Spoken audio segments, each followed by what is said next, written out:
So over here, you can see that I have an image right here. So now let's see how we can copy out this image and paste it into a certain selection. So to do that, let me just press Ctrl A to select out everything right here that I have. And I'm going to go around under Edit, and then I'm going to click on Copy. So once I do that, I'm going to go to File and create a new blank file. So let's just go around, create a new blank file right here. And I'm going to go around and make a random selection just like this, as you can see. So I can go around, make a selection. I can add to the selection right here just like this. So you just can work around with the selection right here.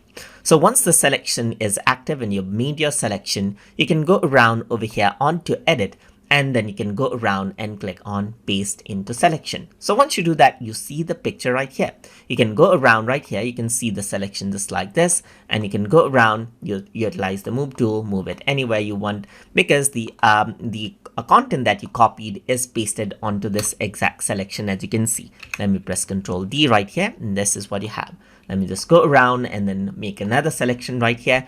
Over here as well, you can go around onto Edit and paste it into Selection, and this is what you have, just like that. And that is how you can paste your contents into a particular selection inside of Adobe Photoshop Elements. And here you can see that you can also move it around if it is not deselected as well. So you can show certain portion on the selection and press Ctrl D to deselect it out. So hope you guys learned something as always.